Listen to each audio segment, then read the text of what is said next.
Así es, autoridades encontraron un túnel debajo de la sede central del grupo. Sin embargo, entre las paredes había diferentes objetos y lo que más ha llamado la atención fueron los colchones con manchas de supuesta sangre. Luego de días de pensar que los integrantes del grupo fugitivo habían perdido la vida de manera trágica, el último operativo que llevó a cabo el Harfuch en el club musical de la banda lo cambió todo.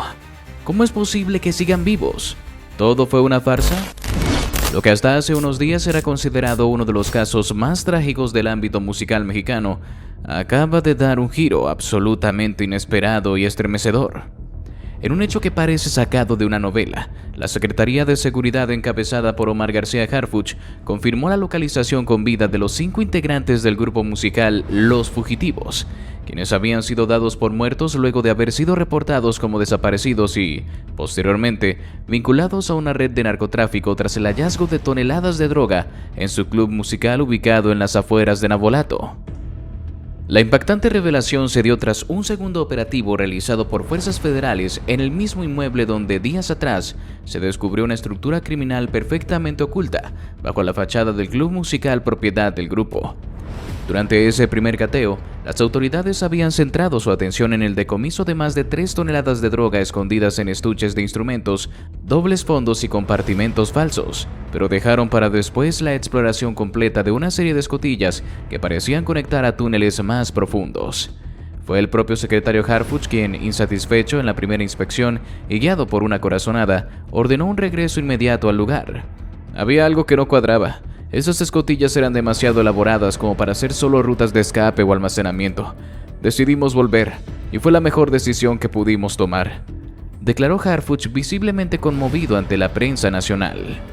El nuevo operativo se llevó a cabo con la máxima discreción. Equipos tácticos, peritos especializados y elementos caninos ingresaron al club en la madrugada de este jueves.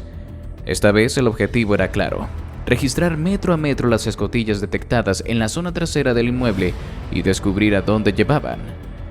Al descender por el primero de los accesos, una compuerta cubierta con tierra y tablones falsos detrás del escenario principal, los agentes se encontraron con una escalera de metal que bajaba cerca de 8 metros. Una vez abajo, el equipo se dividió en 2 grupos, recorriendo pasillos subterráneos que serpenteaban bajo el terreno. La atmósfera era sofocante, muros húmedos, temperaturas elevadas y un silencio espeso que solo era roto por el eco de las botas sobre el concreto. A los 15 minutos del descenso, una de las patrullas tácticas detectó una vibración sutil en una de las paredes del túnel. Al golpearla descubrieron que estaba hueca. Con herramientas hidráulicas, abrieron el paso. Lo que apareció ante sus ojos fue un búnker completamente sellado, construido con placas de acero y refuerzo de concreto industrial. Tenía una única entrada, blindada y asegurada con un sistema de cerradura digital. El equipo de intervención logró forzar el acceso. Al ingresar, la escena que encontraron dejó sin palabras incluso a los agentes más curtidos. En el fondo del búnker, iluminado por apenas una luz tenue alimentada por una batería de reserva, estaban los 5 integrantes del grupo musical Los Fugitivos: Francisco Xavier Vázquez, Nemesio Antonio Durán, Víctor Manuel Garza, José Francisco Morales y Líban Solís, vivos, exhaustos, en un estado deplorable, pero conscientes. Su ropa estaba sucia, presentaban signos de deshidratación severa, contusiones y pérdida de masa muscular, pero estaban con vida, y al ver a los agentes lo único que hicieron fue llorar. «¡Ayúdenos, por favor!», gritó Francisco Xavier con una voz rota, apenas audible. «Pensamos que nos iban a dejar morir aquí». Los 5 fueron atendidos de inmediato por paramédicos en el lugar, estabilizados con sueros intravenosos y oxígeno, y posteriormente trasladados en helicóptero a una unidad médica militar en Culiacán, donde están siendo tratados con vigilancia extrema. Hasta el momento se reportan fuera de peligro, aunque su estado general es grave por el tiempo prolongado de encierro, privación alimentaria y estrés extremo. Durante los primeros minutos de atención, los sobrevivientes revelaron entre sollozos y palabras entrecortadas que fueron secuestrados y retenidos en contra de su voluntad por una célula criminal aún no identificada plenamente, la cual los obligó a colaborar con la estructura de distribución de droga bajo amenazas constantes. Según sus primeras declaraciones, el club musical fue tomado por el grupo criminal y transformado en bodega de operaciones, mientras ellos permanecían encerrados bajo tierra sin contacto con el exterior. «Todo se salió de control. Nosotros solo queríamos tocar. declaró uno de ellos entre lágrimas mientras recibía atención médica. Lo más escalofriante de su relato fue que durante el cateo inicial llegaron a escuchar ruidos de pasos y maquinaria en la superficie, pero no podían gritar ni hacer ruido alguno por miedo a represalias. Creíamos que si hacíamos ruido nos iban a rematar, confesó Nemesio Antonio Durán. El secretario Harfuch, al llegar a la unidad médica donde estaban siendo atendidos, rompió el protocolo y entró personalmente a verificar su estado. A la salida, visiblemente afectado, ofreció una breve declaración. Están vivos. Contra todo pronóstico están vivos. Esto cambia todo, no solo por lo que significa a nivel humano, sino por lo que implica en términos de cómo operan las estructuras criminales. Los secuestraron, los silenciaron y construyeron una mentira a su alrededor. Ahora nos toca a nosotros descubrir quiénes fueron y por qué lo hicieron. Mientras tanto, la Fiscalía General de la República ha abierto una nueva carpeta de investigación, esta vez por secuestro agravado, tentativa de homicidio y delincuencia organizada. Con base en las revelaciones obtenidas por los sobrevivientes, el club musical ha sido totalmente acordonado y convertido en escena criminal prioritaria. Equipos de ingeniería forense y criminología están revisando cada centímetro del búnker y los túneles con el objetivo de rastrear ADN, huellas y cualquier rastro que conduzca a los autores materiales e intelectuales del encierro. Pero ¿cómo fue esto posible? ¿Qué oculta realmente este grupo? Luego de asegurar completamente la zona del club musical en Navolato, donde días antes se habían encontrado toneladas de droga, escotillas secretas y una operación narcocamuflada bajo la fachada artística, Harfuch ordenó que los sobrevivientes fueran llevados a una instalación federal segura, lejos de cámaras, lejos de especulación y con acceso limitado solo al equipo médico y de inteligencia. Allí, entre paredes blindadas y bajo una vigilancia que no permitía margen de error, se habilitó una sala de interrogatorios adaptada a la condición física de los músicos, aún frágiles tras días de encierro. Harfuch no delegó la tarea. Entró él mismo, con la carpeta del caso bajo el brazo y una mirada firme pero no hostil. Sabía que una verdad así no se consigue por presión, sino por comprensión estratégica. El primero en ser llevado a la sala fue Francisco Xavier Vázquez, vocalista de la banda, rostro invisible del grupo y la voz que, durante años, había hecho vibrar a miles. Vestía ropa médica y estaba demacrado, pero consciente, acompañado solo por un fiscal adjunto y un médico de guardia.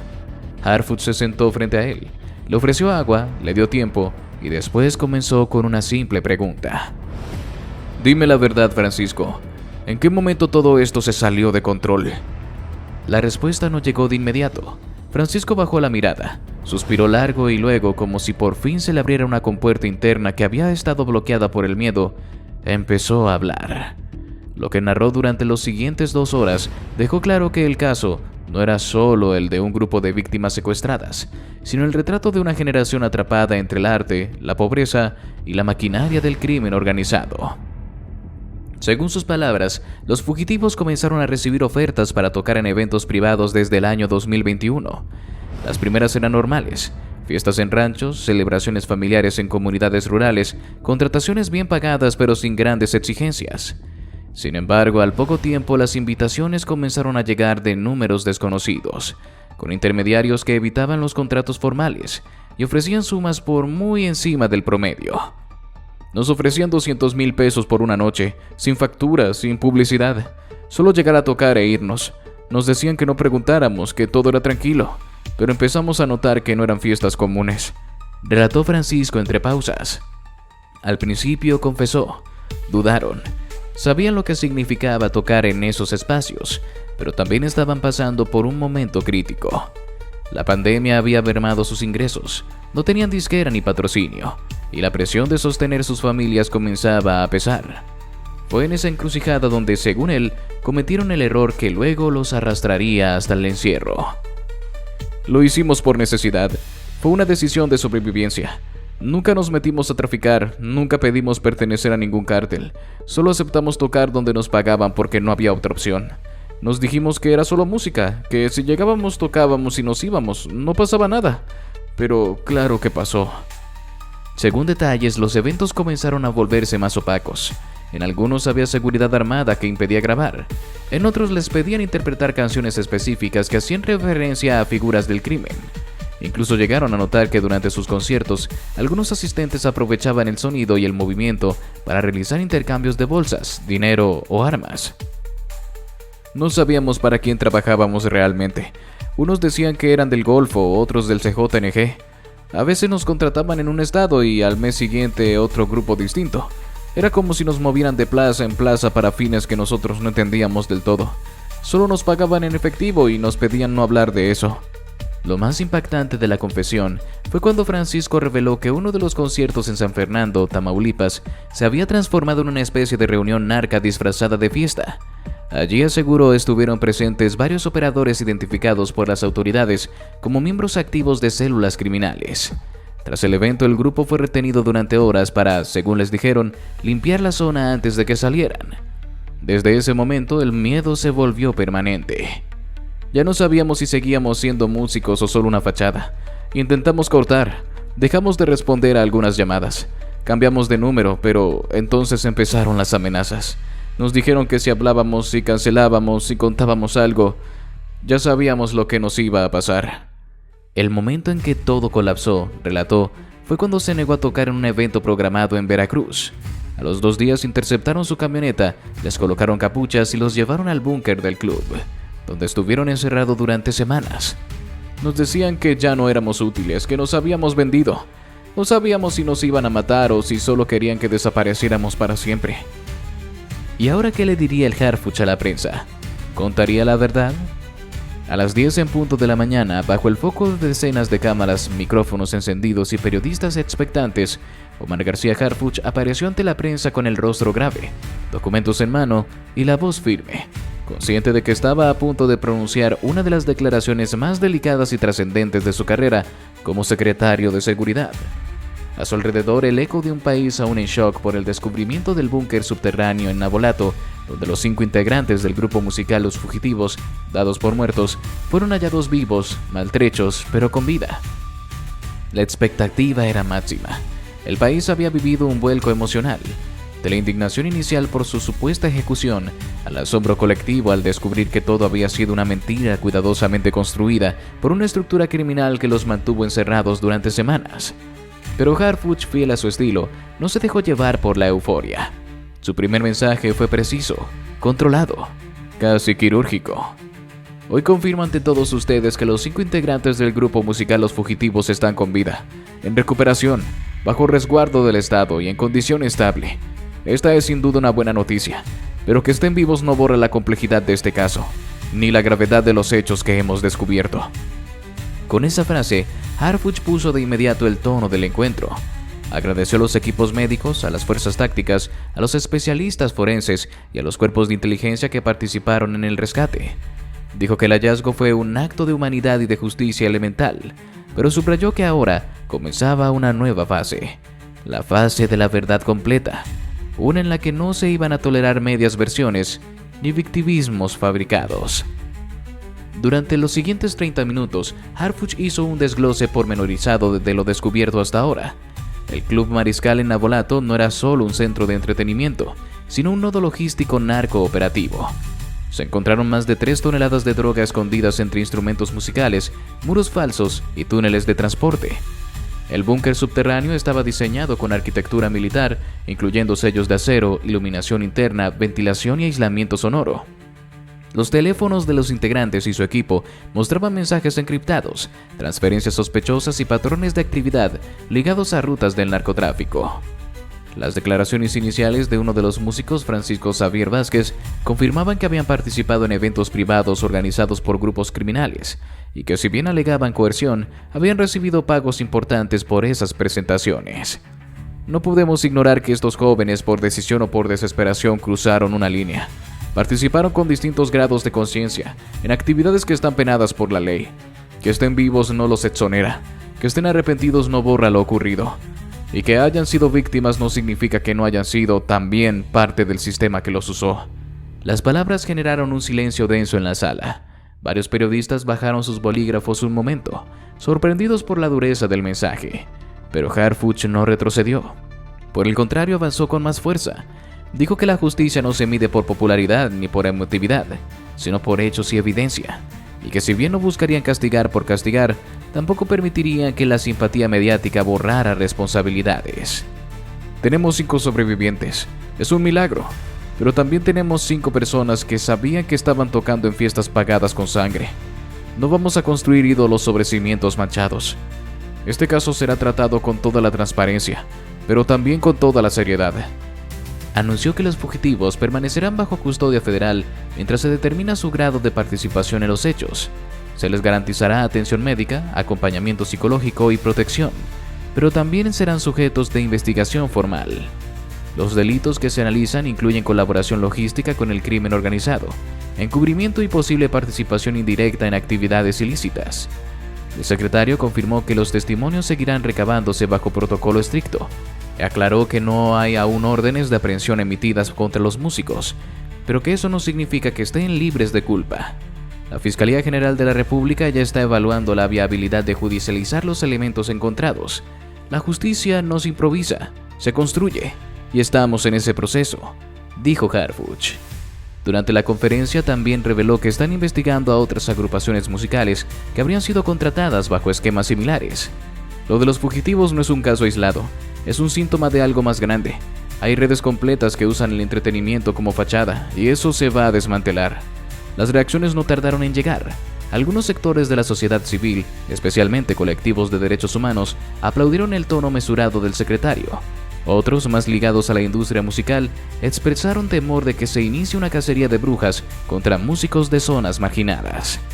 En las redes sociales el país se dividía entre quienes defendían a capa y espada a los integrantes del grupo, y quienes exigían que se les juzgara como cualquier otro ciudadano que colabore, directa o indirectamente, con estructuras criminales. Afuera del recinto, en la explanada de la Secretaría, un pequeño grupo de seguidores del grupo colocó pancartas con frases como "No son criminales, son sobrevivientes" y "La música no mata, la impunidad sí".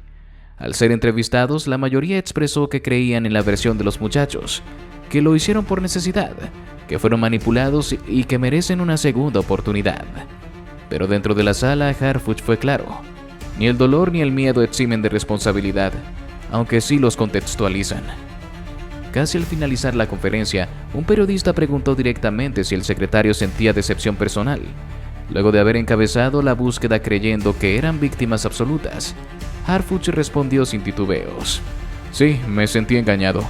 Todos lo hicimos. Quisimos creer en una historia pura de arte contra crimen, pero la realidad rara vez es tan sencilla. Y aunque la verdad duela, prefiero enfrentarla a perpetuar una mentira. No estoy aquí para escribir cuentos, estoy aquí para encontrar justicia". Y así llegamos al final de este video. Si te gustó, te invito a que nos des tu me gusta para seguir haciendo más videos como este.